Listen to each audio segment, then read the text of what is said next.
We're here with Brockett Parsons, keyboard player for Lady Gaga, and his instrument, the piano arc.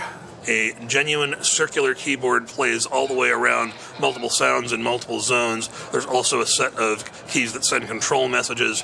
And with some of the gentlemen that Brockett knows who are responsible for the piano, we have Dave Starkey of QRS Systems, Chuck Johnson, who Brockett, you said you knew him in college, and he put the whole team together. Kind of brought the team together. Project manager, and Richard Fell, Steinway technician. Yes. And you cut the keys on it and worked on the entire action. Yes. So Brockett is going to tell us a little bit about how the concept for the piano arc came together. I mean, we've seen this. You see things like this in sci-fi movies and even cartoons. The idea of a circular keyboard being something that's from the future. Sure. And given that Lady Gaga's show has so many very important and very huge visual elements to it, sure, I could see this being right at home on her stage. But from your point of view, why a circular keyboard? Well, I wanted to make my stage rig in some way just be incredibly impressive in terms of performance. Because you're right, I mean, I believe I worked for one of the greatest performers of all time, ever. And I was just really inspired to try to make some sort of performance statement just by the people that I'm surrounded by. So just really inspiring. So when I was talking to the guitar player, who always has amazing guitars, and Kareem Devlin, who is super impressive in terms of his performance, I said, "Hey man, I've never been that guy who has had like some great looking keyboards or anything. Like, what can I really do to be different and stand out from everyone else?" And he said, "This is it. Hey man, just make your keyboard like a circle. Just have it go around you like this. You could do all kinds of stuff with it." And I was like, "What?" He's like, "Yeah, you could do that." It's like, don't even go to a big company, man. Just get some mad scientists to make it on their own. And that's what I did. Again, here are the mad scientists. Number 1, 2, and 3. All right. So, would you be willing to step inside and show us a little bit about how it works? Absolutely.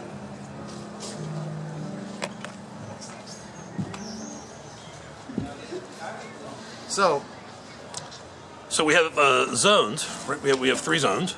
Yeah, it's 3 actual separate keyboards that come apart. Each one has its own, correct me if I'm wrong, guys, its own USB input and its own pitch bend and own sustain pedal jack. So it's essentially like having 3 88-note controllers around you. So I can actually see where the break-off point is here, although from afar you can't really see it too much. It's, right, it's just good enough for me to like not have to mark it at all. It's actually pretty simple. Yeah. So right now we have it set up. We have a Rhodes in the center. Just a. We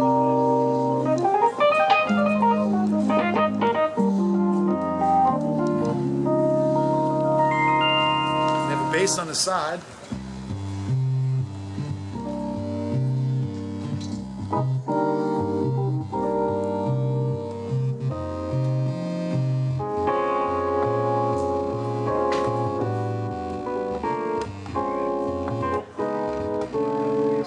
Do whatever.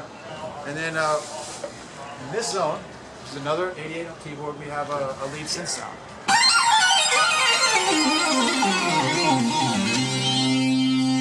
So, not only is it cool musically because you have essentially 3 keyboards around you and you can map that out any way that you want, but just imagine the visual possibilities that you have in terms of performance and statements that, man, why should the guitar players have all the fun? Let's our keyboard players get, well, that was the philosophy behind the keytar, but this is way cooler than the keytar.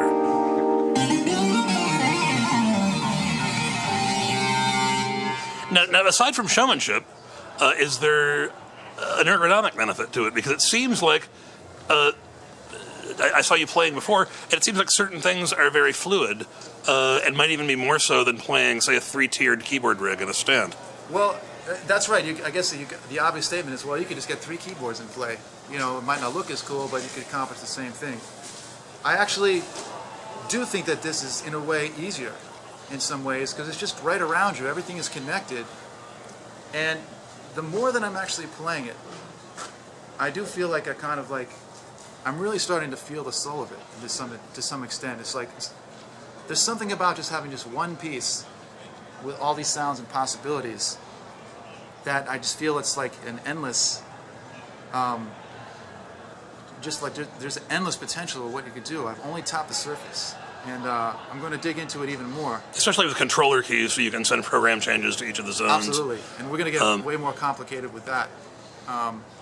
You know, and just stuff like just. I imagine you could even within one of the segments, you could do a split. If you're running something like main stage, you can do whatever you want on the receiving end. Anyway, and Chuck's been pretty good at figuring that out. Program change under any key. Yep. No problem. Yeah, so I mean, just little stuff like, you know, you want to have some loops, you want to play DJ style.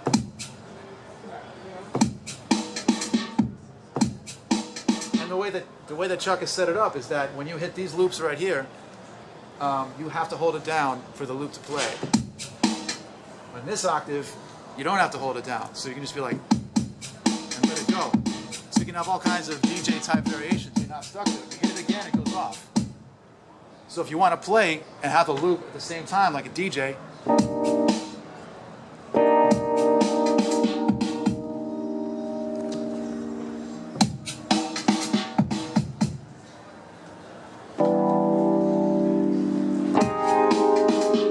then this, you know, then you can like let it go and just play it at the same time. I mean, play it all at once. We have a bass sound over here, so.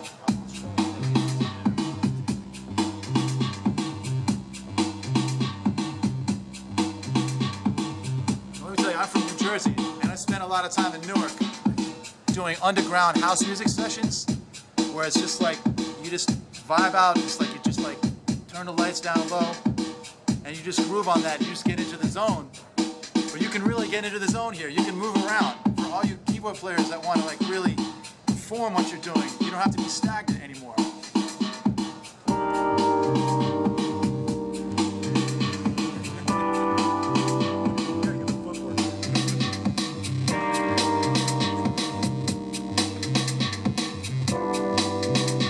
Actually join the party.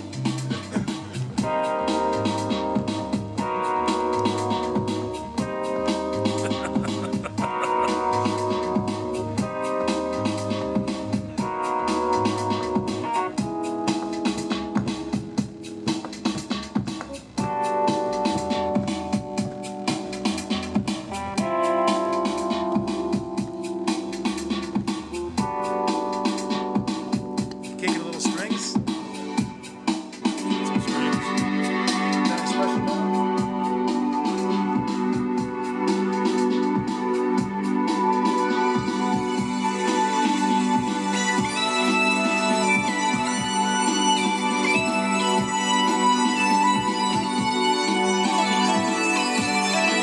So check it out. I have both feet. I have both feet on sustain pedals.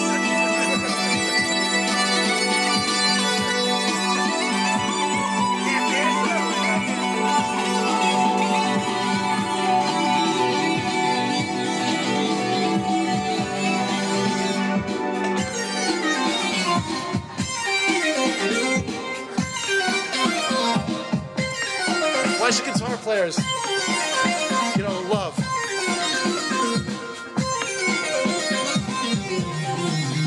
Who needs a guitar?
trip area.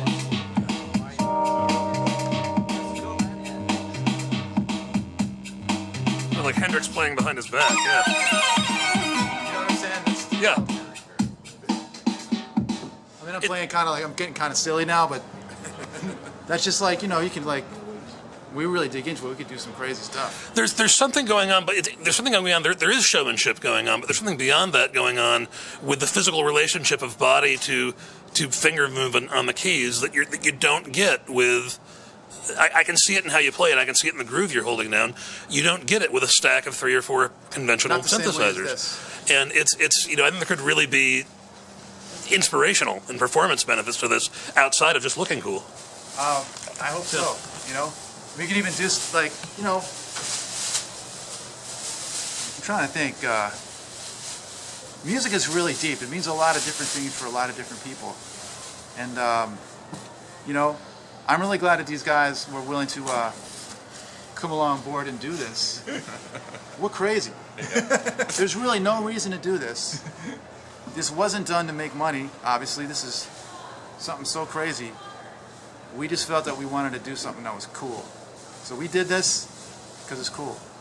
And we'll see what happens. And you're here at the NAMM show with it. Maybe enough people will see it that producing them in more quantity might even become a thing. You know? Yeah, it's possible. We'll see. But we're glad to be here, though, and give the world something cool. Cool. Well, this is very cool. I'll tell you, the camera loves it. It's in terms of filming someone doing a keyboard demo. This is one of my favorite ones that I've ever filmed, and I do a lot of them here. So, this is the Piano Eric and Brockett Parsons of Lady Gaga and the Piano Eric crew, QRS. Thanks very much for the sneak peek. Oh, Stephen, thanks so much. I appreciate it. NAMM 2014. Keep watching at keyboardmag.com.